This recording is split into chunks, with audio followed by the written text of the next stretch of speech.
Channel Punjabi ਦੇਖ ਰਹੇ ਦਰਸ਼ਕਾਂ ਦਾ ਪ੍ਰੋਗਰਾਮ USA ਟਾਈਮਜ਼ ਵਿੱਚ ਬਹੁਤ-ਬਹੁਤ ਸਵਾਗਤ। ਦੋਸਤੋ ਹਾਜ਼ਰ ਹਾਂ ਅੱਜ ਦੇ ਕੁਝ ਮੁੱਦੇ ਤੁਹਾਡੇ ਨਾਲ ਸਾਂਝੇ ਕਰਨ ਦੇ ਲਈ।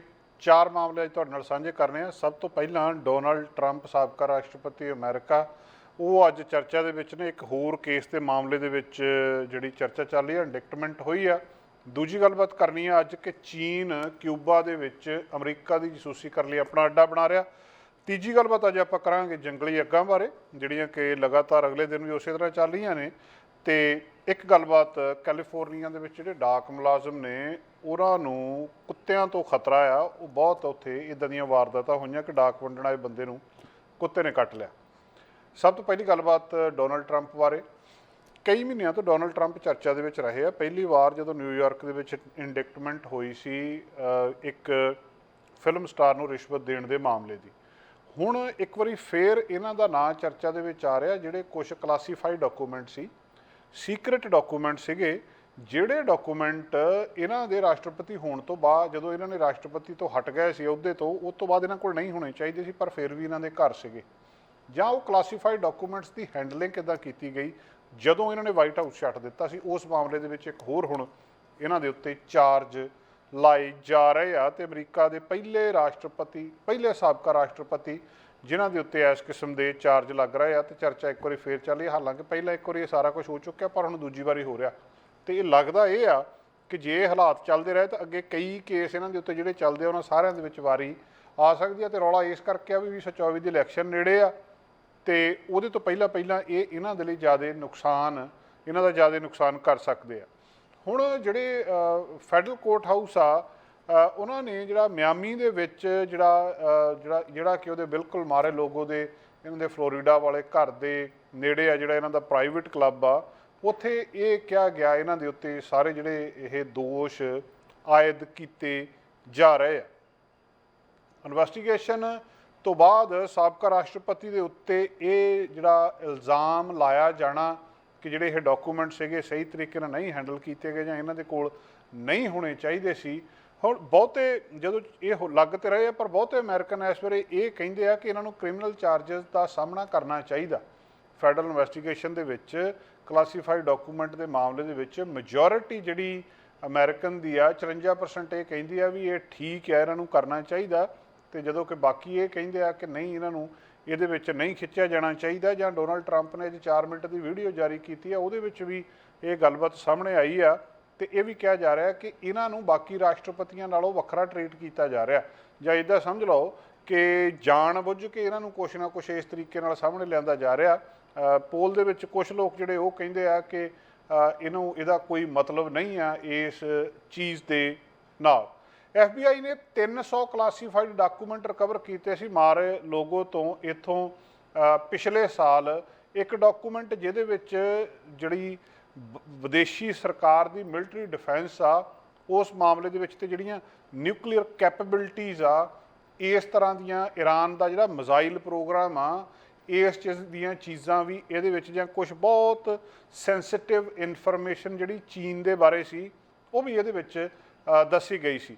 ਅਤੇ ਹੁਣ ਇਹ ਜਿਹੜਾ ਪਹਿਲੇ ਇਹ ਸਾਬਕਾ ਪ੍ਰੈਜ਼ੀਡੈਂਟ ਹੋ ਗਏ ਆ ਜਿਹੜੇ ਜਿਨ੍ਹਾਂ ਦੇ ਉੱਤੇ ਇਹ ਚਾਰਜ ਲੱਗ ਰਿਹਾ। ਹਾਲਾਂਕਿ ਇੰਡਿਕਟਮੈਂਟ ਦਾ ਮਤਲਬ ਇਹ ਨਹੀਂ ਹੈ ਕਿ ਇਹਨਾਂ ਨੂੰ ਦੋਸ਼ੀ ਕਰਾਰ ਦੇ ਦਿੱਤਾ ਗਿਆ, ਪਰ ਕਦੇ ਵੀ ਅਮਰੀਕਾ ਦੇ ਕਿਸੇ ਰਾਸ਼ਟਰਪਤੀ ਦੇ ਨਾਲ ਪਹਿਲਾਂ ਇਸ ਤਰੀਕੇ ਦੇ ਨਾਲ ਹੋਇਆ ਨਹੀਂ ਸੀ। ਹੁਣ ਮਾਮਲਾ ਉਸ ਵੇਲੇ ਜ਼ਿਆਦਾ ਗੰਭੀਰ ਆ ਜਦੋਂ ਇਹਨਾਂ ਨੇ ਅੱਗੇ ਇਲੈਕਸ਼ਨ ਲੜਨੀ ਆ, ਨੋਮੀਨੇਸ਼ਨ ਉੱਥੇ ਆ, ਅਤੇ ਉਹਦੇ ਵਿੱਚ ਇਹਦਾ ਉਹਦੇ ਉੱਤੇ ਕੀ ਅਸਰ ਪੈਂਦਾ ਆ, ਇਹ ਵੀ ਗੱਲਬਾਤ ਦੇਖੀ ਜਾਣੀ ਪਊਗੀ। ਅਤੇ ਉਹਦਾ ਅਸਰ ਜਿਹੜਾ ਆ ਉਹ ਵੀ ਡੋਨਾਲਡ ਟਰੰਪ ਆਪਣੇ ਆਪ ਦੇ ਵਿੱਚ ਬਹੁਤ ਜ਼ਿਆਦਾ ਕੰਟਰੋਵਰਸੀ ਦੇ ਵਿੱਚ ਰਹੇ ਆ ਲੰਬੇ ਸਮੇਂ ਤੋਂ। ਜਦੋਂ ਇਹਨਾਂ ਦਾ ਆਪਣਾ ਕਾਰਜਕਾਲ ਸੀਗਾ, ਉਸ ਵੇਲੇ ਵੀ ਇਹਨਾਂ ਦੇ ਨਾਲ ਬਹੁਤ ਸਾਰੀਆਂ ਕੰਟਰੋਵਰਸੀ ਜੁੜੀਆਂ ਗਈਆਂ। ਕਈ ਲੋਕ, ਇੱਕ ਵੱਡਾ ਵਰਗ ਇਹਨਾਂ ਦੀ ਸਪੋਰਟ ਵੀ ਕਰਦਾ ਸੀ, ਜਿਹੜੀਆਂ ਜਦੋਂ ਹੁਣ ਇਹ ਸਾਰੇ ਕੁਝ ਦਾ ਸੰਬੰਧ ਇਸ ਗੱਲ ਨਾਲ ਜੁੜਦਾ ਕਿ ਇਹ ਰਾਸ਼ਟਰਪਤੀ ਦੀ ਚੋਣ ਲੜਦੇ ਆ ਕਿ ਨਹੀਂ। ਦੂਜੀ ਗੱਲ ਇਹ ਆ ਕਿ ਜੇ ਜਿਹੜਾ 5 ਨਵੰਬਰ 24 ਤੋਂ ਪਹਿਲਾਂ ਜੇਕਰ ਇਹ ਟਰਾਇਲ ਨਹੀਂ ਚੱਲਦਾ ਤਾਂ ਠੀਕ ਆ। ਕੋਸ਼ਿਸ਼ ਇਹਨਾਂ ਦੀ ਜਿਹੜੇ ਡਿਫੈਂਸ ਦੇ ਵਕੀਲ ਆ ਡੋਨਾਲਡ ਟਰੰਪ ਦੇ, ਉਹਨਾਂ ਦੀ ਇਹੀ ਹੋਊਗੀ ਕਿ ਜਿਹੜਾ ਵੀ ਇਹਦਾ ਚੱਲਣੇ ਆ ਪ੍ਰੋਸੀਜਰ, ਉਹ ਇਲੈਕਸ਼ਨ ਤੋਂ ਬਾਅਦ ਤੱਕ ਕਿਸੇ ਨਾ ਕਿਸੇ ਤਰ੍ਹਾਂ ਪੋਸਟਪੋਨ ਹੋ ਜੇ। ਤੇ ਜੇ ਪਹਿਲਾਂ ਚੱਲ, ਇਹ ਵੀ ਹੁਣ ਦੋਵੇਂ ਪਾਸੇ ਨੇ, ਜੇ ਇਹ ਰਾਸ਼ਟਰਪਤੀ ਦੀ ਨੋਮੀਨੇਸ਼ਨ ਹੋ ਜਾਂਦੀ ਆ, ਰਿਪਬਲਿਕਨ ਇਹਨਾਂ ਨੂੰ ਆਪਣਾ ਉਮੀਦਵਾਰ ਮੰਨ ਲੈਂਦੇ ਆ ਤੇ ਇਹ ਚੋਣ ਲੜ ਲੈਂਦੇ ਆ, ਤੇ ਜੇ ਜਿੱਤ ਜਾਂਦੇ ਆ ਉਹਦੇ ਤੋਂ ਬਾਅਦ ਜਿਹੜਾ ਇਹ ਸਾਰਾ ਕੁਛ ਆ, ਪਹਿਲਾਂ ਉਹ ਔਰਤ ਨੂੰ 1 ਲੱਖ ਜਿਹੜਾ ਲੱਖ ਡਾਲਰ ਤੋਂ ਜ਼ਿਆਦਾ ਪੈਸੇ ਦੇਣ, ਜਿਹੜੀ ਡਾਲਰ ਦੇਣ ਵਾਲੀ ਗੱਲਬਾਤ, ਦੂਜੀ ਗੱਲਬਾਤ ਆ ਕਲਾਸੀਫਾਈਡ ਡਾਕੂਮੈਂਟਸ ਵਾਲੀ, ਫਿਰ ਵੋਟਿੰਗ ਵਾਲੀ ਗੱਲ, ਇੱਦਾਂ ਦੇ ਕਿੰਨੇ ਮਤਲਬ ਇਹਨਾਂ ਦੇ ਉੱਤੇ ਜਿਹੜੇ ਕੇਸਿਸ ਨੇ ਉਹ ਹੈਗੇ ਆ। ਫਿਰ ਇਹ ਆ ਵੀ ਜੇ ਇਹ ਇਲੈਕਸ਼ਨ ਜਿੱਤ ਜਾਂਦੇ ਤਾਂ ਇਹ ਕੇਸ ਤਾਂ ਬੰਦ ਨਹੀਂ ਹੋਣਗੇ। ਇਹ ਵੀ ਪਹਿਲੀ ਵਾਰੀ ਇਤਿਹਾਸ ਹੋਊਗਾ ਕਿ ਕਿਸੇ ਰਾਸ਼ਟਰਪਤੀ ਦੇ ਉੱਤੇ ਇਹ ਸਾਰਾ ਕੁਝ ਚੱਲ ਰਿਹਾ, ਤੇ ਜੇ ਉਹਦੇ ਤੋਂ ਪਹਿਲਾਂ ਚੱਲਦੇ ਆ ਇਹਦਾ ਮਤਲਬ ਇਹ ਆ ਕਿ ਇਹਨਾਂ ਦੀ ਨੋਮੀਨੇਸ਼ਨ ਦੇ ਉੱਤੇ ਅਸਰ ਪੈ ਸਕਦਾ। ਹਾਲਾਂਕਿ ਇਹਨਾਂ ਦੀ ਇਸ ਇੰਡਿਕਟਮੈਂਟ ਦੇ ਨਾਲ ਇਹ ਕਿਸੇ ਤਰ੍ਹਾਂ ਵੀ ਇਸ ਗੱਲ ਦੇ ਲਈ ਮਤਲਬ ਅਯੋਗ ਜਾਂ ਇਨਐਲੀਜੀਬਲ ਨਹੀਂ ਹੁੰਦੇ ਵੀ ਇਹ ਰਾਸ਼ਟਰਪਤੀ ਦੀ ਚੋਣ ਨਹੀਂ ਲੜ ਸਕਦੇ, ਇਹਦੇ ਨਾਲ ਕੋਈ ਫਰਕ ਨਹੀਂ ਪੈਂਦਾ। ਪਰ ਲੋਕਾਂ ਦੀ ਸਪੋਰਟ ਦਾ ਫਰਕ ਇਹਦੇ ਉੱਤੇ ਜ਼ਰੂਰ ਪਊਗਾ। ਜਦੋਂ ਇਸ ਵੇਲੇ ਅਸੀਂ ਬਹੁਤ ਵਾਰੀ ਡਿਸਕਸ ਕਰ ਚੁੱਕੇ ਹਾਂ ਕਿ ਕੌਣ-ਕੌਣ ਉਮੀਦਵਾਰ ਨੇ ਰਾਸ਼ਟਰਪਤੀ ਦੀ ਇਲੈਕਸ਼ਨ ਦੇ ਵਿੱਚ, ਤੇ ਡੋਨਲਡ ਟਰੰਪ ਰਿਪਬਲਿਕਨਸ ਵੱਲੋਂ ਇੱਕ ਵੱਡਾ ਨਾਂ ਆ। ਹਾਲਾਂਕਿ ਰੌਨ ਡਿਸੈਂਟਿਸ ਤੇ ਨਿੱਕੀ ਹੇਲੀ ਇੱਕ ਚੈਲੰਜ ਇਹਨਾਂ ਨੂੰ ਕਿਤੇ ਨਾ ਕਿਤੇ ਦੇ ਸਕਦੇ ਆ। ਰੌਨ ਡਿਸੈਂਟਿਸ ਬਹੁਤ ਵੱਡਾ ਚੈਲੰਜ ਆ ਇਹਨਾਂ ਦੇ ਲਈ, ਮਾਈਕ ਪੈਂਸ ਜਿਹੜਾ ਉਹ ਬਹੁਤ ਵੱਡਾ ਚੈਲੰਜ ਆ। ਦੂਜੀ ਗੱਲ, ਇਸ ਵੇਲੇ ਇਹਨਾਂ ਦੀਆਂ ਜਿਹੜੀਆਂ ਗੱਲਾਂ ਕਰਕੇ ਇਹਨਾਂ ਦੀ ਜਿਹੜੀ ਆਲੋਚਨਾ ਕੀਤੀ ਗਈ ਸੀ ਇਮੀਗ੍ਰੇਸ਼ਨ ਪਾਲਿਸੀਜ਼ ਕਰਕੇ, ਇਹਨਾਂ ਦੇ ਐਡਮਿਨਿਸਟ੍ਰੇਸ਼ਨ ਵੇਲੇ ਜਿਹੜੀ ਜ਼ੀਰੋ ਟੋਲਰੈਂਸ ਪਾਲਿਸੀ ਸੀ ਉਹਦੇ ਉੱਤੇ ਬਹੁਤ ਸਾਰਾ ਕ੍ਰਿਟਿਸਿਜ਼ਮ ਹੋਇਆ ਸੀ।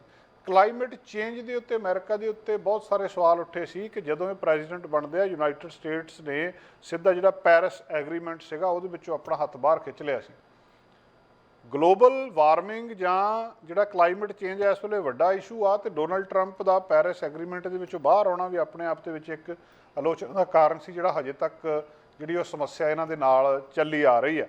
ਟ੍ਰੇਡ ਵਾਰਸ, ਜਦੋਂ ਇਹ ਬਹੁਤ ਅਗਰੈਸਿਵ ਤਰੀਕੇ ਨਾਲ ਇਹਨਾਂ ਨੇ ਪਾਲਿਸੀਜ਼ ਲਿਆਂਦੀਆਂ ਤੇ ਟੈਰਿਫ ਲਾਏ, ਤੇ ਜਿਹੜੀਆਂ ਇਕਨੋਮਿਕ ਸਟੇਬਿਲਿਟੀ ਦੇ ਉੱਤੇ ਸਵਾਲ ਚੱਲਣ ਲੱਗ ਪਏ ਸੀ। ਹੈਲਥ ਕੇਅਰ ਰਿਫਾਰਮ ਦੇ ਵਿੱਚ ਜਿਹੜਾ ਖਾਸ ਕਰ ਓਬਾਮਾ ਕੇਅਰ ਸੀਗਾ ਉਹਨੂੰ ਚੈਲੰਜਸ ਫੇਸ ਕਰਨੇ ਪਏ। ਜਿਹੜੀ ਰੇਸ਼ੀਅਲ ਟੈਂਸ਼ਨ ਇਹਨਾਂ ਦੇ ਟਾਈਮ ਦੇ ਵਿੱਚ ਪੈਦਾ ਹੋ ਗਈ, ਸਿੱਧਾ ਸਿੱਧੀ ਪੋਲਰਾਈਜੇਸ਼ਨ, ਵੀ ਜਿਹੜੇ ਇਸ ਰੰਗ ਵਾਲੇ ਲੋਕ ਆ ਉਹ ਇੱਧਰਲੇ ਪਾਸੇ ਆ ਜਾਓ ਤੇ ਬਾਕੀ ਉਧਰਲੇ ਪਾਸੇ ਚਲੇ ਜਾਓ, ਤੇ ਸਿੱਧੀ ਸਿੱਧੀ ਲਾਈਨ ਖਿੱਚੀ ਗਈ ਸੀ। ਕੋਵਿਡ-19 ਇਹਨਾਂ ਦੇ ਵੇਲੇ ਹੋਇਆ, ਉਸ ਵੇਲੇ ਉਹਨੂੰ ਲੈ ਕੇ ਸਵਾਲ ਉੱਠੇ। ਇਹਨਾਂ ਦੇ ਮੀਡੀਆ ਦੇ ਨਾਲ ਰਿਲੇਸ਼ਨ, ਜਿਹਨਾਂ ਨੂੰ ਮੀਡੀਆ ਨੂੰ ਉਹਨਾਂ ਨੇ ਫੇਕ ਨਿਊਜ਼ ਕਿਹਾ, ਜਰਨਲਿਜ਼ਮ ਨੂੰ, ਹਾਲਾਂਕਿ ਇਹਦੇ ਵਿੱਚ ਕੋਈ ਸ਼ੱਕ ਨਹੀਂ ਕਿ ਮੀਡੀਆ ਬਾਇਸਡ ਸੀ। CNN ਕਿਹਦਾ ਆ, ਫੌਕਸ ਦੇ ਉੱਤੇ ਕੌਣ ਕਿਹੜੀ ਭਾਸ਼ਾ ਬੋਲਦਾ, ਇਹਦੇ ਬਾਰੇ ਸਾਰਿਆਂ ਨੂੰ ਪਤਾ ਸੀ। ਜਿਹੜੇ ਦੂਜੀ ਗੱਲ, ਇਹ ਆਪਣੇ ਆਪ 'ਚ ਬਹੁਤ ਵੱਡੇ ਬਿਜ਼ਨਸਮੈਨ ਆ, ਡੋਨਲਡ ਟਰੰਪ ਬਹੁਤ ਵੱਡੇ ਬਿਜ਼ਨਸਮੈਨ ਆ। ਇਹਨਾਂ ਦਾ ਜਿਹੜਾ ਕਨਫਲਿਕਟ ਆਫ ਇੰਟਰਸਟ ਸੀਗਾ ਕਿ ਰਾਸ਼ਟਰਪਤੀ ਹੋਣ ਦੇ ਨਾਤੇ ਇਹਨਾਂ ਨੂੰ ਕਿੰਨਾ ਫਾਇਦਾ ਹੋਇਆ, ਜਾਂ ਜਿਹੜੇ ਫੋਰਨ ਰਿਲੇਸ਼ਨ ਸੀਗੇ ਉਹ ਵੀ ਇੱਕ ਬਹੁਤ ਵੱਡੀ ਸਮੱਸਿਆ ਸੀ। ਇਹਦੇ ਨਾਲ ਨਾਲ ਹੀ ਬੜੀਆਂ ਗੱਲਾਂ ਕਰਕੇ ਰਾਸ਼ਟਰਪਤੀ ਟਰੰਪ ਨੂੰ ਯਾਦ ਵੀ ਕੀਤਾ ਜਾ ਰਿਹਾ। ਇਹਨਾਂ ਦੇ ਹੱਕ ਦੇ ਵਿੱਚ ਜਿਹੜੀਆਂ ਗੱਲਾਂ ਇਸ ਵੇਲੇ ਯਾਦ ਰਹੀਆਂ ਕਿ ਬਾਵਜੂਦ ਇੰਨੇ ਇਹ ਜਿਹੜੀ ਇੰਡਿਕਟਮੈਂਟ ਦੇ ਜਾਂ ਇੰਨੇ ਇਲਜ਼ਾਮ ਲੱਗਣ ਦੇ, ਇਹ ਹਜੇ ਵੀ ਉੱਥੇ ਦੇ ਉੱਥੇ ਖੜੇ ਆ। ਤਾਂ ਟੈਕਸ ਰਿਫਾਰਮ ਜਿਹੜੇ ਇਹਨਾਂ ਦੇ ਡੋਨਲਡ ਟਰੰਪ ਦੇ ਸੀਗੇ, ਟੈਕਸ ਕੱਟ ਜਿਹੜੇ ਸੀਗੇ, ਜਿਹਦੇ ਵਿੱਚ ਜਿਹੜਾ 2017 ਦੇ ਵਿੱਚ ਇਹਨਾਂ ਨੇ ਪਾਸ ਕੀਤਾ ਸੀ ਟੈਕਸ ਕੋਡ, ਉਹਦੇ ਨਾਲ, ਜਾਂ ਜਿਹੜੀਆਂ ਬਹੁਤ ਸਾਰੀਆਂ ਚੀਜ਼ਾਂ ਨੂੰ ਖਾਸ ਤੌਰ ਦੇ ਉੱਤੇ ਜਿਹੜੀ ਬਿਊਰੋਕ੍ਰੈਟਿਕ ਬਰਡਨ ਸੀ ਸਰਕਾਰ ਦੇ ਉੱਤੇ ਪਿਆ ਹੈ, ਜਿਹੜੀ ਲਾਲ ਫੀਤਾਸ਼ਾਹੀ ਸੀਗੀ, ਰੈੱਡ ਟੇਪਿਜ਼ਮ ਸੀ, ਉਹਨੂੰ ਪਾਸੇ ਕਰਨ ਲਈ ਜਿਹੜੇ ਇਹਨਾਂ ਨੇ ਯਤਨ ਕੀਤੇ ਸੀ। ਕ੍ਰਿਮੀਨਲ ਜਸਟਿਸ ਰਿਫਾਰਮ ਕੀਤੇ ਸੀ, ਉਹਦੇ ਲਈ ਯਾਦ ਕੀਤਾ ਜਾਂਦਾ ਇਹਨਾਂ ਨੂੰ। ਜਿਹੜੀ ਕੰਜ਼ਰਵੇਟਿਵ ਜੱਜਸ ਲਾਏ ਇਹਨਾਂ ਨੇ, ਜਿੱਥੇ ਜਿੱਥੇ ਵੀ ਇਹਨਾਂ ਦਾ ਵੱਸ ਚੱਲਦਾ ਸੀ ਉੱਥੇ ਉੱਥੇ ਫੈਡਰਲ ਕੋਰਟ ਦੇ ਵਿੱਚ, ਜਿਹਦੇ ਵਿੱਚ 3 ਸੁਪਰੀਮ ਕੋਰਟ ਜਸਟਿਸ ਸੀਗੇ। ਇਹ ਇੱਕ ਬਹੁਤ ਵੱਡੀ ਅਚੀਵਮੈਂਟ ਦੇਖੀ ਜਾ ਰਹੀ ਹੈ ਇਹਨਾਂ ਦੀ। ਇਸੇ ਤਰ੍ਹਾਂ ਹੀ ਮਿਡਲ ਈਸਟ ਦੇ ਨਾਲ ਜਿਹੜਾ ਇਹਨਾਂ ਦਾ ਪੀਸ ਐਗਰੀਮੈਂਟ ਹੋਇਆ ਸੀ, ਉਹ ਆਪਣੇ ਜਿਹੜਾ ਐਬਰਾਹਮ ਅਕੋਰਡ ਕਿਹਾ ਜਾਂਦਾ, ਐਬਰਾਹਮ ਅਕੋਰਡਸ ਕਹੇ ਜਾਂਦੇ ਆ ਜਿਹੜੇ, ਉਹਨਾਂ ਦੇ ਵਿੱਚ ਇਹਨਾਂ ਦਾ ਬਹੁਤ ਵੱਡਾ ਯੋਗਦਾਨ ਸੀ ਡੋਨਲਡ ਟਰੰਪ ਦਾ, ਜਿਹੜੀ ਇਹਨਾਂ ਦੀ ਕਿਸੇ ਨਾ ਕਿਸੇ ਤਰ੍ਹਾਂ ਸਟਰੈਂਥ ਬਣ ਰਹੀ ਹੈ। ਔਰ ਇਜ਼ਰਾਈਲ ਤੇ ਜਿਹੜੇ ਕਈ ਅਰਬ ਦੀਆਂ ਨੇਸ਼ਨਸ ਆ, ਉਹਨਾਂ ਦੇ ਵਿੱਚ ਹਾਲਾਤ ਇਹਨਾਂ ਕਰਕੇ ਠੀਕ ਠਾਕ ਹੋਏ ਸੀ। ਵੈਟਰਨ ਅਫੇਅਰਸ ਦੇ ਮਾਮਲੇ ਦੇ ਵਿੱਚ, ਇਕਨੋਮਿਕ ਗਰੋਥ ਦੇ ਮਾਮਲੇ ਦੇ ਵਿੱਚ, ਇਸੇ ਤਰ੍ਹਾਂ ਹੀ ਜਿਹੜਾ ਡਿਫੈਂਸ ਦੇ ਉੱਤੇ ਸਪੈਂਡਿੰਗ ਇਹਨਾਂ ਨੇ ਜਿੰਨੀ ਵਧਾਈ ਸੀ, ਉਹ ਵੀ ਇਹਨਾਂ ਦਾ ਪਲੱਸ ਪੁਆਇੰਟ ਮੰਨਿਆ ਜਾਂਦਾ। ਕਿ ਇਹ ਕਹਿੰਦੇ ਸੀ ਕਿ ਅਮਰੀਕਾ ਦੁਨੀਆ ਦੀ ਨੰਬਰ 1 ਤਾਕਤ ਆ ਤੇ ਨੰਬਰ 1 ਰਹਿਣੀ ਚਾਹੀਦੀ ਹੈ। ਇਹਦੇ ਨਾਲ ਇਹ ਕੋਈ ਫਰਕ ਨਹੀਂ ਪੈਂਦਾ ਵੀ ਸਾਨੂੰ ਕਿੰਨਾ ਪੈਸਾ ਇੱਧਰਲੇ ਪਾਸੇ ਲਾਉਣਾ ਪੈਂਦਾ। ਬਾਰਡਰ ਸਿਕਿਉਰਿਟੀ ਦੇ ਉੱਤੇ ਜਿੰਨਾ ਇਹਨਾਂ ਨੇ ਧਿਆਨ ਦਿੱਤਾ ਸੀ, ਹੁਣ ਉਹ ਦੌਰ ਸੀ ਇੱਕ, ਇਸ ਦੌਰ ਦੇ ਵਿੱਚ ਇਹਨਾਂ ਦੇ ਉੱਤੇ ਇਹ ਖਬਰਾਂ ਆ ਰਹੀਆਂ ਤੇ ਇਸ ਤਰ੍ਹਾਂ ਦੇ ਇਤਿਹਾਸ ਬਣ ਰਿਹਾ ਕਿ ਅਮਰੀਕਾ ਦੇ ਸਾਬਕਾ ਰਾਸ਼ਟਰਪਤੀ ਨੂੰ ਕਦੇ ਇਸ ਕਿਸਮ ਦੇ ਦੋਸ਼ਾਂ ਦਾ ਸਾਹਮਣਾ ਨਹੀਂ ਕਰਨਾ ਪਿਆ ਸੀ, ਇੱਕ ਦਾ, ਦੂਜੇ ਦਾ, ਤੇ ਹੁਣ ਇਹ ਗੱਲਬਾਤ ਅੱਗੇ ਤੁਰ ਰਹੀ ਹੈ। ਅਗਲੀ ਗੱਲਬਾਤ ਚੀਨ ਦੇ ਬਾਰੇ ਆ। ਚੀਨ ਤੇ ਅਮਰੀਕਾ ਇਸ ਵੇਲੇ ਦੋ ਵੱਡੀਆਂ ਤਾਕਤਾਂ ਨੇ ਤੇ ਦੋਵਾਂ ਦੇ ਵਿੱਚ ਦੌੜ ਆ ਕਿ ਕਿਹਨੇ ਨੰਬਰ 1 ਤੇ ਜਾਣਾ। ਇਸ ਵੇਲੇ ਦੁਨੀਆ ਮੰਨਦੀ ਆ ਕਿ ਅਮਰੀਕਾ ਨੰਬਰ 1 ਤੇ ਆ, ਤੇ ਪਰ ਚੀਨ ਬਹੁਤ ਤੇਜ਼ੀ ਦੇ ਨਾਲ ਯਤਨ ਕਰ ਰਿਹਾ ਕਿ ਕਿਸੇ ਨਾ ਕਿਸੇ ਤਰ੍ਹਾਂ ਉਹ ਦੁਨੀਆ ਦੀ ਸਭ ਤੋਂ ਵੱਡੀ ਪਾਵਰ ਬਣ ਜਾਵੇ ਤੇ ਜਿਹੜੀ ਪਾਵਰ ਆ ਉਹ ਸਾਰੀ ਇੱਧਰੋਂ ਪੱਛਮ ਵੱਲੋਂ ਜਾ ਕੇ ਤੇ ਪੂਰਬ ਵੱਲ ਚਲੀ ਜਾਵੇ। ਕਿਉਂਕਿ ਇੱਕ ਥਿਊਰੀ ਇਹ ਵੀ ਆ ਕਿ ਸਦੀਆਂ ਬਾਅਦ ਪਾਵਰਾਂ ਦਾ ਜਿਹੜਾ ਇੱਧਰ ਉੱਧਰ ਹੁੰਦੀਆਂ ਰਹਿੰਦੀਆਂ, ਕਦੇ ਇਹ ਵੈਸਟ ਵਿੱਚ ਆਉਂਦੀਆਂ, ਕਦੇ ਫਿਰ ਉੱਧਰ ਚਲੇ ਜਾਂਦੀਆਂ, ਕਿ ਹੁਣ ਸਮਾਂ ਆ ਚੁੱਕਾ ਹੈ ਕਿ ਵੈਸਟ ਦੇ ਵਿੱਚ ਪੱਛਮ ਦੇ ਵਿੱਚ ਜਿੰਨੀਆਂ ਤਾਕਤਾਂ ਸੀ ਇਹ ਉੱਧਰ ਜਾ ਕੇ ਵਰਲਡ ਪਾਵਰ ਹੁਣ ਈਸਟ ਨੇ ਬਣਨਾ ਹੈ, ਭਾਵ ਚੀਨ ਨੇ ਬਣਨਾ ਹੈ, ਕਿ ਉੱਧਰ ਸਾਰੀ ਗੱਲਬਾਤ ਜਾਊਗੀ। ਇਸ ਮਾਮਲੇ ਦੇ ਵਿੱਚ ਚੀਨ ਜਸੂਸੀ ਜ਼ਰੂਰ ਕਰਦਾ ਅਮਰੀਕਾ ਦੀ, ਇਹਦੇ ਕਈ ਸਬੂਤ ਅਮਰੀਕਾ ਦੇ ਚੁੱਕਿਆ ਆ। ਜਿਹੜੇ ਥੋੜਾ ਸਮਾਂ ਪਹਿਲਾਂ ਗੁਬਾਰੇ ਜਿਹੇ ਹਵਾ ਦੇ ਵਿੱਚ ਆਏ ਸੀ ਸਮੁੰਦਰ ਦੇ ਉੱਤੇ, ਅਮਰੀਕਾ ਨੇ ਮਾਰ ਕੇ ਸਿੱਟੇ ਆ, ਕੈਨੇਡਾ ਦੇ ਉੱਤੇ ਵੀ ਸੀਗੇ ਤੇ ਬੜਾ ਵੱਡਾ ਸੰਕਟ ਆਇਆ ਸੀ। ਚੀਨ ਇਹਨਾਂ ਨੂੰ ਇਹ ਕਹਿ ਰਿਹਾ ਵੀ ਇਹ ਵਾਤਾਵਰਨ ਚੈੱਕ ਕਰਨ ਦੇ ਲਈ ਜਾਂ ਕੋਈ ਮੌਸਮ ਨਾਲ ਸੰਬੰਧਿਤ ਸਾਡਾ ਜਿਹੜਾ ਕੋਈ ਸੀਗਾ ਪ੍ਰੋਜੈਕਟ, ਤੇ ਜਾਣਬੁੱਝ ਕੇ ਅਮਰੀਕਾ ਨੇ ਸਿੱਟ ਦਿੱਤਾ, ਜਦੋਂ ਕਿ ਅਮਰੀਕਾ ਕਹਿੰਦਾ ਵੀ ਇਹ ਸਾਡੇ ਮਿਲਟਰੀ ਵਾਲੇ ਏਰੀਏ ਦੇ ਉੱਤੇ ਤੇ ਸਾਰੇ ਥਾਵਾਂ ਦੀ ਜਸੂਸੀ ਕਰ ਰਿਹਾ ਸੀ।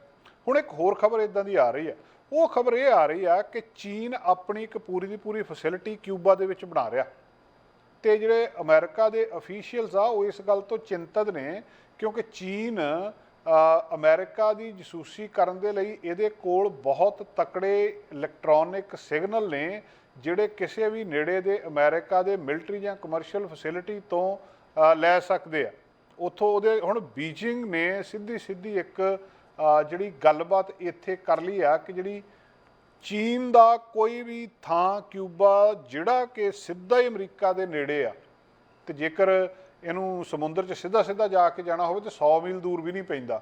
ਇੱਥੋਂ ਫਲੋਰੀਡਾ ਦੀ ਜਿਹੜੀ ਕੋਸਟ ਲਾਈਨ ਆ ਕੰਢੇ ਤੋਂ ਲੈ ਕੇ ਦੂਜੇ ਪਾਸੇ ਸਮੁੰਦਰ ਦੇ ਪਰਲੇ ਪਾਸੇ ਕਿਊਬਾ, 100 ਮੀਲ ਵੀ ਇਹ ਸਿਰਫ ਏਰੀਆ ਹੈਗਾ। ਹੁਣ ਇੱਥੇ ਗੱਲ ਇਹ ਵੀ ਆ ਕਿ ਵਰਲਡ ਪਾਵਰ ਦੀ ਵੀ ਆ ਤੇ ਗੱਲ ਦੋਵਾਂ ਦੇਸ਼ਾਂ ਦੀ ਆਪਸ ਦੇ ਵਿੱਚ ਜਿਹੜੀ ਰੌਲੇ ਗੋਲੇ ਦੀ ਵੀ ਆ, ਜਿਹਦੇ ਵਿੱਚੋਂ ਇੱਕ ਰੌਲਾ ਗੋਲਾ ਤਾਂ ਇਹ ਆ ਕਿ ਚੀਨ ਇੱਕ ਕਮਿਊਨਿਸਟ ਕੰਟਰੀ ਆ। ਕੁਛ ਲੋਕ ਇਹਨੂੰ ਮੰਨਦੇ ਆ ਕਿ ਪਹਿਲਾਂ ਸੀਗਾ, ਹੁਣ ਨਹੀਂ ਆ, ਹੁਣ ਇਹ ਸਰਮਾਏਦਾਰ ਮੁਲਕ ਹੋ ਗਿਆ, ਪਰ ਕਮਿਊਨਿਜ਼ਮ ਦਾ ਉੱਥੇ ਬਹੁਤ ਵੱਡਾ ਜਿਹੜਾ ਯੋਗਦਾਨ ਉਹਨਾਂ ਦਾ ਰਿਹਾ। ਕਮਿਊਨਿਸਟ ਪਾਰਟੀ ਉੱਥੇ ਰਾਜ ਕਰਦੀ ਆ।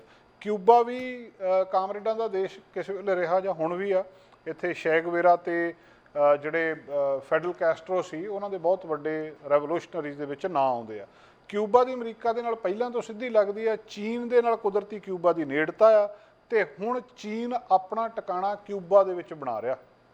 ਤੇ ਇਸ ਗੱਲ ਤੋਂ ਅਮਰੀਕਾ ਚਿੰਤਾ ਦੇ ਵਿੱਚ ਆ ਕਿ ਜੇ ਇਹਨਾਂ ਨੇ ਇੱਥੇ ਆਪਣਾ ਟਿਕਾਣਾ ਬਣਾ ਲਿਆ ਤੇ ਇਹਦੇ ਨਾਲ ਸਾਡੀ ਸਾਰੀ ਇਨਫੋਰਮੇਸ਼ਨ ਐਕਸੈਸ ਕਰਨਗੇ, ਸਾਡੇ ਨੇੜੇ ਆ ਜਾਣਗੇ। ਔਰ ਇਹ ਚੀਨ ਦੇ ਕੋਲ ਜਿਹੜੀਆਂ ਟੈਕਨੋਲੋਜੀਕਲ ਕਪੈਸਿਟੀਜ਼ ਹੈਗੀਆਂ ਆ ਇਸ ਵੇਲੇ, ਉਹਦੇ ਕੋਲੇ ਇੰਨਾ ਕੁ ਟੈਕਨੋਲੋਜੀ ਤਿਆਰ ਹੈਗੀ ਆ ਕਿ ਉਹ ਮਤਲਬ ਦੂਜੇ ਪਾਸੇ ਜਿਹੜੀਆਂ ਸਦਰਨ ਸਟੇਟਸ ਆ ਉਹਨਾਂ ਦੀ ਇਨਫੋਰਮੇਸ਼ਨ ਨੂੰ ਇੱਥੋਂ ਬੈਠ ਕੇ ਦੇਖ ਸਕਦਾ। ਉਹਨਾਂ ਦੇ ਜਿਹੜੇ ਖਾਸ ਕਰ ਕਿੰਨੇ ਮਿਲਟਰੀ ਬੇਸ ਅਮਰੀਕਾ ਦੇ ਸਦਰਨ ਸਟੇਟਸ ਦੇ ਵਿੱਚ ਹੈਗੇ ਆ। ਸੋ ਇਹ ਗੱਲ ਤੋਂ ਇਸ ਵੇਲੇ ਜਿਹੜਾ ਹਵਾਨਾ ਤੇ ਬੀਜਿੰਗ ਦੀ ਸਿੱਧੀ ਸਾਂਝ ਆ, ਅਮਰੀਕਾ ਇਸ ਗੱਲ ਤੋਂ ਚਿੰਤਤ ਆ ਤੇ ਚਾਹੁੰਦਾ ਹੈ ਕਿ ਕੁਛ ਨਾ ਕੁਛ ਇਹਦੇ ਨਾਲ ਕਿਸੇ ਨਾ ਕਿਸੇ ਤਰ੍ਹਾਂ ਕੀਤਾ ਜਾਵੇ। ਜਿਹੜੀ ਡਿਟੇਲ ਹੈਗੀ ਆ ਚੀਨ ਦੀ ਜਾਂ ਕਿਊਬਾ ਦੀ ਨੈਗੋਸ਼ੀਏਸ਼ਨ ਦੀ, ਉਹ ਬੜੀ ਕਹਿੰਦੇ ਮਹੱਤਵਪੂਰਨ ਆ ਤੇ ਬੜੀ ਸੈਂਸਿਟਿਵ ਹੈ ਇਸ ਵੇਲੇ। ਇਹ ਇੰਟੈਲੀਜੈਂਸ ਜਿਹੜੀ ਇਹਨੂੰ ਦਿੱਤੀ ਜਾ ਰਹੀ ਆ ਤੇ ਬਾਈਡਨ ਐਡਮਿਨਿਸਟ੍ਰੇਸ਼ਨ ਕਿਸੇ ਨਾ ਕਿਸੇ ਤਰ੍ਹਾਂ ਬੀਜਿੰਗ ਨਾਲ ਆਪਣੇ ਸਬੰਧ ਠੀਕ ਠਾਕ ਕਰਨ ਦੀ ਵੀ ਕੋਸ਼ਿਸ਼ ਕਰ ਰਿਹਾ ਆ। ਔਰ ਪ੍ਰੈਜ਼ੀਡੈਂਟ ਬਾਈਡਨ ਦੇ ਨੈਸ਼ਨਲ ਸਿਕਿਉਰਿਟੀ ਕੌਂਸਲ ਨੇ ਵੀ ਇਹਦੇ ਉੱਤੇ ਆਪਣੀ ਗੱਲਬਾਤ ਦੱਸੀ ਹੈ। ਸੋ ਇਸ ਵੇਲੇ ਦਾ ਇੱਕ ਵੱਡਾ ਮਸਲਾ ਕਿ ਜੇ ਚੀਨ ਕਿਊਬਾ ਦੇ ਵਿੱਚ ਆ ਕੇ ਆਪਣਾ ਟਿਕਾਣਾ ਬਣਾ ਲੈਂਦਾ ਆ ਤਾਂ ਇਹਦਾ ਅਸਰ ਕਿਤੇ ਨਾ ਕਿਤੇ ਪਊਗਾ ਤੇ ਅਮਰੀਕਾ ਨੂੰ ਇਹਦੇ ਵਿੱਚ ਨੁਕਸਾਨ ਹੋ ਸਕਦਾ। ਕਈ ਤਰੀਕਿਆਂ ਦੇ ਨਾਲ ਚੀਨ ਅਮਰੀਕਾ ਦੀ ਜਸੂਸੀ ਕਰਨ ਦੀ ਕੋਸ਼ਿਸ਼ ਕਰ ਰਿਹਾ, ਚਾਹੇ ਉਹ ਟਿਕਟੈਕ ਹੋਵੇ। ਟਿਕਟੌਕ ਦੇ ਉੱਤੇ ਵੀ ਅਮਰੀਕਾ ਨੇ ਸਾਫ਼ ਤੌਰ ਦੇ ਉੱਤੇ ਕਿਹਾ ਵੀ ਇਹ ਸਾਡੇ ਲਈ ਖਤਰਾ ਆ, ਕਈ ਸਟੇਟਾਂ ਨੇ ਇਹਨੂੰ ਬੰਦ ਕਰਨ ਦਾ ਫੈਸਲਾ ਕਰ ਲਿਆ। ਸੋ ਇੱਕ ਨਵਾਂ ਡਰ ਅਮਰੀਕਾ ਦੇ ਲਈ ਇਸ ਵੇਲੇ ਚੀਨ ਪੈਦਾ ਕਰ ਰਿਹਾ। ਅਗਲੀ ਗੱਲਬਾਤ ਜੰਗਲੀ ਅੱਗਾਂ ਬਾਰੇ। ਜੰਗਲੀ ਅੱਗਾਂ ਅਜੇ ਵੀ ਬੁਝਣ ਦਾ ਨਾਂ ਨਹੀਂ ਲੈ ਰਹੀਆਂ। ਅਮਰੀਕਾ ਦੇ ਵਿੱਚ ਬਹੁਤ ਵੱਡਾ ਪੋਲਿਊਸ਼ਨ ਆ, ਖਾਸ ਕਰ ਵਾਸ਼ਿੰਗਟਨ ਸਟੇਟ ਦੇ ਵਿੱਚ, ਤੇ ਜਿਹੜੀਆਂ ਨਦਰਨ ਈਸਟਰਨ ਯੂਨਾਈਟਿਡ ਸਟੇਟਸ ਆ ਉਹ ਸਾਰੇ ਪਾਸੇ ਹੀ ਕੱਲ੍ਹ ਵੀਰਵਾਰ ਦਾ ਸਾਰਾ ਦਿਨ ਉਸੇ ਤਰ੍ਹਾਂ ਰਿਹਾ। ਆਊਟਡੋਰ ਐਕਟੀਵਿਟੀ ਜਿਹੜੀਆਂ ਕੈਂਸਲ ਰਹੀਆਂ, ਪ੍ਰੋਫੈਸ਼ਨਲ ਸਪੋਰਟਸ ਸੀਗੀਆਂ, ਉਹਦੇ ਉੱਤੇ ਅਸਰ ਪਿਆ, ਐਂਗਜ਼ਾਇਟੀ ਹੋਈ ਆ ਲੋਕਾਂ ਦੇ ਵਿੱਚ ਔਰ ਵੱਡਾ ਸੰਕਟ ਪੈਦਾ ਹੋਇਆ। ਜਿਹੜੀ ਇਸ ਵੇਲੇ ਜਿਹੜੀ ਦੱਸਿਆ ਗਿਆ ਆ ਉਹਦੇ ਵਿੱਚ ਕਿ ਕਾਫੀ ਜ਼ਿਆਦਾ ਅੱਗ ਦਾ ਧੂੰਆਂ ਇੱਥੇ ਫੈਲਿਆ ਆ ਔਰ ਕੁਛ ਥਾਵਾਂ ਦੇ ਉੱਤੇ ਥੋੜ੍ਹਾ ਜਿਹਾ ਸਾਹ ਆ ਰਿਹਾ। ਹਾਲਾਂਕਿ ਅਸਰ ਨਹੀਂ ਹਟ ਰਿਹਾ ਇਹਦਾ, ਪਰ ਕੁਛ ਈਸਟ ਦੇ ਵਿੱਚ ਕੁਛ ਥਾਵਾਂ ਦੇ ਉੱਤੇ ਉਹ ਕਹਿੰਦੇ ਇੱਦਾਂ ਲੱਗ ਰਿਹਾ ਵੀ ਹੁਣ ਥੋੜ੍ਹੀ ਜਿਹੀ ਬਰੀਦਿੰਗ ਹੈਗੀ ਆ, ਤੇ ਉਸ ਬਰੀਦਿੰਗ ਦੇ ਵਿੱਚ ਕਿਤੇ ਨਾ ਕਿਤੇ ਅਜੇ ਵੀ ਹੈਜ਼ਰਡਸ ਏਅਰ ਹੈਗੀ ਆ। ਕੁਛ ਖਤਰਨਾਕ ਜਿਹੜੇ ਕੈਮੀਕਲ ਆ ਜਾਂ ਉਹ ਉਹਦੇ ਵਿੱਚ ਪਾਏ ਜਾ ਰਹੇ। ਹਾਲਾਂਕਿ ਜੰਗਲ ਦੀ ਅੱਗ ਦੇ ਨਾਲ ਸਿੱਧਾ ਉਹਨਾਂ ਨੁਕਸਾਨ ਨਹੀਂ ਹੁੰਦਾ। ਜਿਹੜੀਆਂ ਚੀਜ਼ਾਂ ਜੰਗਲ ਦੀ ਅੱਗ ਦੇ ਵਿੱਚ ਸੜ ਰਹੀਆਂ, ਜਿਹੜੀਆਂ ਮੈਨ ਮੇਡ ਨੇ, ਜਿਵੇਂ ਪੋਲੀਵਿਨਾਈਲ ਕਲੋਰਾਈਡ, ਇੱਦਾਂ ਦੀਆਂ ਚੀਜ਼ਾਂ ਆ, ਉਹ ਵੱਡਾ ਸੰਕਟ ਪੈਦਾ ਕਰ ਰਹੀਆਂ ਆ। ਅਤੇ ਹੁਣ ਇਹ ਕੈਨੇਡਾ ਵਾਲੇ ਪਾਸਿਓਂ ਉੱਧਰਲੇ ਪਾਸੇ ਉਸੇ ਤਰ੍ਹਾਂ ਜਾ ਰਿਹਾ ਆ। ਮੈਨਹਾਟਨ ਦੇ ਵਿੱਚ ਬੁੱਧਵਾਰ ਨੂੰ ਸਭ ਤੋਂ ਜ਼ਿਆਦਾ ਇਹਦਾ ਸੀਗਾ ਅਸਰ, ਵਰਸਟ ਏਅਰ ਕੁਆਲਿਟੀ ਸੀਗੀ। ਅਤੇ ਉੱਥੇ ਥੋੜ੍ਹਾ ਜਿਹਾ ਜਿਹੜੇ ਆਸਮਾਨ ਆ ਉਹਦੇ ਵਿੱਚ ਸੂਰਜ ਦਿਸਣਾ ਸ਼ੁਰੂ ਹੋਇਆ, ਨਹੀਂ ਤਾਂ ਗੈਰ ਜੀ ਇੰਨੀ ਚੜ੍ਹੀ ਸੀ ਵੀ ਇੱਦਾਂ ਲੱਗਦਾ ਸੀ ਜਿੱਦਾਂ ਕੋਈ ਝੜ ਹੋਇਆ ਹੋਵੇ। ਅਤੇ ਪਰ ਅਜੇ ਵੀ ਅਮਰੀਕਾ ਦੇ ਵਿੱਚ ਇਹਨਾਂ ਜੰਗਲੀ ਅੱਗਾਂ ਦੇ ਕਾਰਨ ਸੰਕਟ ਉਸੇ ਤਰ੍ਹਾਂ ਆ। ਅਤੇ ਇਹਨੂੰ ਜਿਹੜਾ ਹੁਣ ਮੋਨੀਟਰ ਕੀਤਾ ਜਾ ਰਿਹਾ ਵੀ ਲੋਕਾਂ ਨੂੰ ਘੱਟੋ ਘੱਟ ਜਿਨ੍ਹਾਂ ਥਾਵਾਂ ਦੇ ਉੱਤੇ ਹੈਗਾ ਆ ਜਾਂ ਜਿੱਥੇ ਜਿੱਥੋਂ ਹਟ ਰਿਹਾ ਆ, ਉੱਥੇ ਲੋਕਾਂ ਨੂੰ ਦੱਸਿਆ ਜਾਵੇ ਕਿ ਤੁਸੀਂ ਇਸ ਚੀਜ਼ ਦਾ ਖਿਆਲ ਰੱਖੋ, ਜਾਂ ਕਦੋਂ ਉਹਨਾਂ ਨੂੰ ਕਿਹਾ ਜਾਵੇ ਕਿ ਤੁਸੀਂ ਹੁਣ ਫਰੀਲੀ ਆਊਟਡੋਰ ਦੀਆਂ ਐਕਟੀਵਿਟੀਜ਼ ਕਰ ਸਕਦੇ ਆ, ਬਾਹਰ ਜਾ ਸਕਦੇ ਆ, ਜਾਂ ਹੋਰ ਕੰਮਾਂ ਕਾਰਾਂ ਦੇ ਵਿੱਚ ਪਾਰਟੀਸਪੇਟ ਕਰ ਸਕਦੇ ਆ। ਪਰ ਹਜੇ ਤੱਕ ਇਹ ਸੰਕਟ ਉਸੇ ਤਰ੍ਹਾਂ ਬਣਿਆ ਆ, ਇਹਦਾ ਹੱਲ ਅਜੇ ਤੱਕ ਨਹੀਂ ਹੋ ਸਕਿਆ। ਕੈਨੇਡਾ ਵਾਲੇ ਪਾਸਿਓਂ ਲੱਗੀ ਅੱਗ ਦਾ ਜਿਹੜਾ ਧੂੰਆਂ ਆ ਉੱਥੇ ਖਤਰਨਾਕ, ਔਰ ਬਹੁਤ ਸਾਰੇ ਸਾਇੰਟੀਫਿਕ ਐਵੀਡੈਂਸਿਸ ਨੇ ਜਿਹੜੇ ਇਸ ਗੱਲ ਨੂੰ ਦੱਸ ਰਹੇ ਆ ਕਿ ਇਸ ਵੇਲੇ ਇਹ ਧੂੰਆਂ ਜਿਹੜੇ ਵਲਨੈਰੇਬਲ ਲੋਕ ਨੇ ਉਹਨਾਂ ਦੇ ਲਈ ਖਤਰਨਾਕ ਸਾਬਤ ਹੋ ਰਿਹਾ ਆ। ਅਤੇ ਇਹਦੇ ਤੋਂ ਜਿੰਨਾ ਕੁ ਬਚਾਅ ਕੀਤਾ ਜਾ ਸਕਦਾ, ਜਿੰਨਾ ਚਿਰ ਇਹ ਸਾਰਾ ਕੁਝ ਠੀਕ ਠਾਕ ਨਹੀਂ ਹੁੰਦਾ, ਉਹਨਾਂ ਚਿਰ ਇਹਨੂੰ ਜਿਹੜਾ ਹੈਲਥ ਰਿਸਕ ਆ ਉਹਦੇ ਤੋਂ ਕਿਸੇ ਨਾ ਕਿਸੇ ਤਰ੍ਹਾਂ ਤੁਹਾਨੂੰ ਆਪਣਾ ਬਚਾਅ ਕਰਨਾ ਚਾਹੀਦਾ ਆ। ਨਹੀਂ ਤਾਂ ਇਹਦੇ ਜਿਹੜੇ ਇੱਕ ਤਾਂ ਹੈਗਾ ਵੀ ਅੱਜ ਧੂੰਆਂ ਤੁਹਾਨੂੰ ਚੜ੍ਹ ਰਿਹਾ ਅਤੇ ਉਹਦੇ ਨਾਲ ਤੁਹਾਨੂੰ ਸਾਹ ਨਹੀਂ ਆ ਰਿਹਾ। ਦੂਜਾ ਇਹ ਦੱਸਿਆ ਜਾ ਰਿਹਾ ਕਿ ਇਹਦੇ ਲੌਂਗ ਟਰਮ ਇਫੈਕਟਸ ਬਹੁਤ ਨੇ, ਉਹਦੇ ਨਾਲ ਵੀ ਨੁਕਸਾਨ ਹੋ ਸਕਦਾ ਹੈ। ਅਗਲੀ ਗੱਲਬਾਤ ਕੈਲੀਫੋਰਨੀਆ ਦੀ ਇੱਕ ਖਬਰ ਆ। ਕੈਲੀਫੋਰਨੀਆ ਜਿਹੜੇ ਮੇਲ ਡਿਲੀਵਰ ਕਰਨ ਵਾਲੇ ਨੇ ਉਹਨਾਂ ਦੇ ਲਈ ਥੋੜ੍ਹਾ ਜਿਹਾ ਸਮੱਸਿਆ ਪੈਦਾ ਕਰਨ ਵਾਲੀ ਸਟੇਟ ਬਣਿਆ ਹੈ। US ਪੋਸਟਲ ਸਰਵਿਸਿਜ਼, USPS ਜਿਹੜਾ USPS ਆ, ਉਹਨਾਂ ਨੇ ਇਹ ਦੱਸਿਆ ਆ ਕਿ ਕੈਲੀਫੋਰਨੀਆ ਦੇ ਵਿੱਚ ਜਦੋਂ ਡਾਕ ਵੰਡਣ ਜਾਂਦੇ ਆ ਤਾਂ ਸਭ ਤੋਂ ਵੱਧ ਜਿਹੜੇ ਘਰਾਂ ਦੇ ਵਿੱਚ ਰੱਖੇ ਕੁੱਤੇ ਆ ਉਹ ਉਹਨਾਂ ਨੂੰ ਵੱਢਦੇ ਆ, ਕੱਟਦੇ ਆ। 675 ਡੌਗ ਬਾਈਟਸ ਹੋਈਆਂ ਮੇਲ ਕੈਰੀਅਰ ਦੇ ਨਾਲ ਕੈਲੀਫੋਰਨੀਆ ਦੇ ਵਿੱਚ ਪਿਛਲੇ ਸਾਲ। 675, ਉਹ ਤੋਂ ਪਿਛਲੇ ਸਾਲ 656 ਸੀ। ਅਤੇ ਜੇ ਇਹਨੂੰ ਨਾਲ ਦੀ ਸਟੇਟ ਟੈਕਸਸ ਦੇ ਨਾਲ ਕੰਪੇਅਰ ਕਰਕੇ ਦੇਖਿਆ ਜਾਵੇ ਤਾਂ 67% ਜ਼ਿਆਦਾ ਹੈ। ਔਰ ਟੈਕਸਸ ਦੂਜੇ ਨੰਬਰ 'ਤੇ ਆਇਆ 404 ਬਾਈਟ ਦੇ ਨਾਲ। ਨਿਊਯਾਰਕ, ਪੈਨਸਿਲਵੇਨੀਆ ਅਤੇ ਓਹਾਈਓ ਜਿਹੜੇ ਆ, ਨਿਊਯਾਰਕ ਦੇ ਵਿੱਚ 321, ਇਹ ਤੋਂ ਅਗਲਾ ਪੈਨਸਿਲਵੇਨੀਆ ਦੇ ਵਿੱਚ 313, ਓਹਾਈਓ ਦੇ ਵਿੱਚ 311 ਡੌਗ ਬਾਈਟਸ ਜਿਹੜੀਆਂ ਸਾਲ ਦੇ ਵਿੱਚ ਹੋਈਆਂ ਦੱਸੀਆਂ ਜਾ ਰਹੀਆਂ। ਲਾਸ ਐਂਜਲਸ ਜਿਹੜਾ ਹੈਗਾ ਆ, ਇਹ ਸੈਕਿੰਡ ਆ ਸਿਟੀਜ਼ ਦੇ ਵਿੱਚ ਜਿਨ੍ਹਾਂ ਦੇ ਵਿੱਚ ਕਾਫੀ ਜ਼ਿਆਦਾ ਇਹ ਡੌਗ ਬਾਈਟਸ ਦੀ ਗੱਲਬਾਤ ਨਜ਼ਰ ਆਈ। ਹਾਲਾਂਕਿ ਕੈਲੀਫੋਰਨੀਆ ਕਿਉਂਕਿ ਸਟੇਟ ਵੀ ਅਮਰੀਕਾ ਦਾ ਸਭ ਤੋਂ ਵੱਡਾ ਆ ਅਤੇ ਕੁਦਰਤੀ ਤੌਰ 'ਤੇ ਇੱਥੇ ਸੰਭਾਵਨਾ ਇਸ ਤਰ੍ਹਾਂ ਦੀ ਜ਼ਿਆਦਾ ਹੋ ਸਕਦੀ ਹੈ। ਇੱਥੇ ਜ਼ਿਆਦਾ ਚਾਂਸਿਸ ਨੇ ਕਿ ਇੱਦਾਂ ਦੀ ਗੱਲਬਾਤ ਹੋਵੇ। ਟੋਟਲ ਜੇਕਰ ਦੇਖਿਆ ਜਾਵੇ ਤਾਂ 5300 USPS EMPLOYEES ਦੇ ਉੱਤੇ ਕੁੱਤਿਆਂ ਨੇ ਅਟੈਕ ਕੀਤਾ 2022 ਦੇ ਵਿੱਚ। ਜਿਹੜੀ ਏਜੰਸੀ ਆ ਉਹਨੇ ਹੁਣ ਡਾਟਾ ਰਿਲੀਜ਼ ਕੀਤਾ, ਉਹਦੇ ਵਿੱਚ ਇਹ ਪਤਾ ਲੱਗਾ postal services annual national dog bite awareness week ਜਿਹੜਾ ਆ ਉਹ ਮਨਾਇਆ ਜਾ ਰਿਹਾ ਅਤੇ ਕੈਂਪੇਨ ਚਲਾਈ ਜਾ ਰਹੀ ਆ।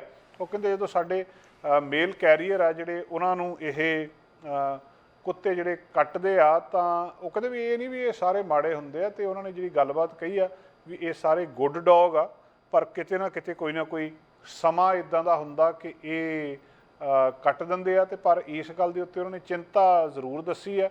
ਇਹ ਉਹਨਾਂ ਦੀ ਇੱਕ ਸਮੱਸਿਆ ਹੈ ਜਿਹੜੀ ਉਹਨਾਂ ਨੇ ਜਿਹੜਾ ਐਨੂਅਲ ਡਾਟਾ ਸਾਹਮਣੇ ਲਿਆਂਦਾ ਉਹਦੇ ਵਿੱਚੋਂ ਸਾਹਮਣੇ ਆਈ ਹੈ। ਦੋਸਤੋ, ਦੇ ਨਾਲ ਹੀ ਅੱਜ ਦਾ ਪ੍ਰੋਗਰਾਮ ਇੱਥੇ ਸਮਾਪਤ ਕਰਦੇ ਹਾਂ ਅਤੇ ਕੱਲ੍ਹ ਆਪਾਂ ਸੋਮਵਾਰ ਫਿਰ ਹਾਜ਼ਰ ਹੋਵਾਂਗੇ ਇੱਕ ਨਵੇਂ ਪ੍ਰੋਗਰਾਮ ਨਾਲ।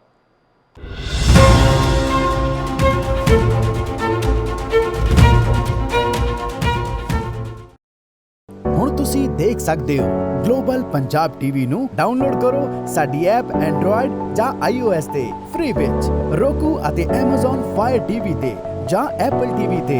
ਨਾਲ ਹੀ ਦੇਖ ਸਕਦੇ ਹੋ ਲਾਈਵ ਸਟ੍ਰੀਮਿੰਗ www.globalpunjabtv.com ਤੇ।